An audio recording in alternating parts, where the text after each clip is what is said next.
A fired-up Senator Minority Leader Chuck Schumer, D-N.Y., appeared to issue a vague warning toward Supreme Court Justices Neil Gorsuch and Brett Kavanaugh on Wednesday, during a rally held as the court heard arguments in a high-profile abortion case.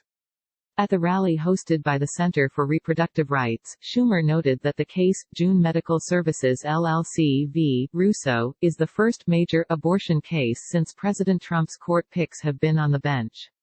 The dispute, dealing with restrictions over who can perform abortions, involves a Louisiana law similar to one in Texas that the court ruled unconstitutional in 2016, before either Trump justice was on the Supreme Court and before conservatives held a 5-4 majority.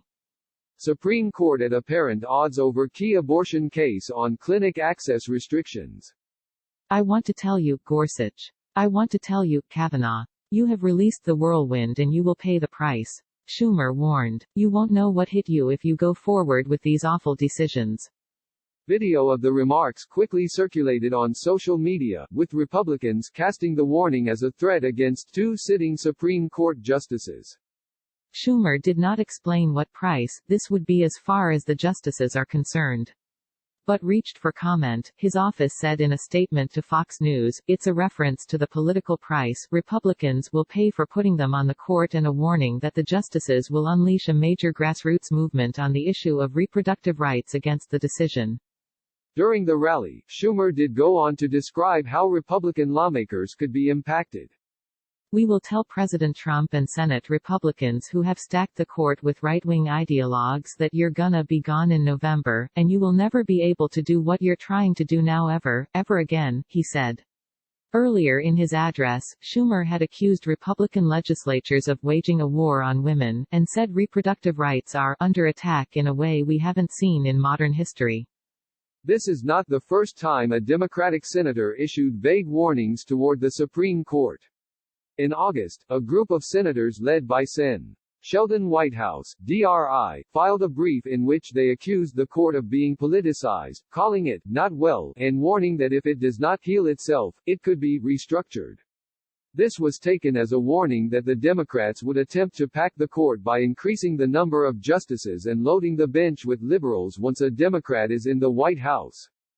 WHO are the 9 justices of the Supreme Court?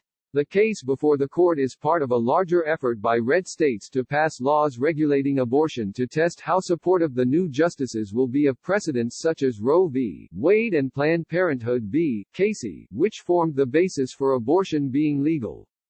The law in question requires abortion doctors in Louisiana to have admitting privileges at a nearby hospital in case a patient experiences complications during or after a procedure.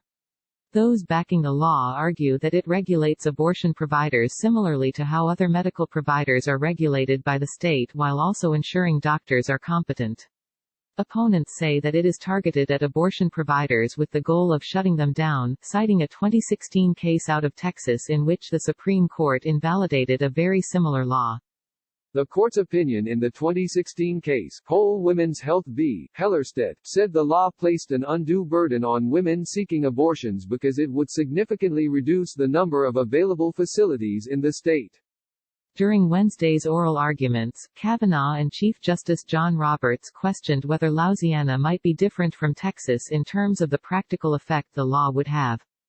Assume all the doctors who currently perform abortions can obtain admitting privileges. Could you say that the law still imposes an undue burden, even if there were no effect?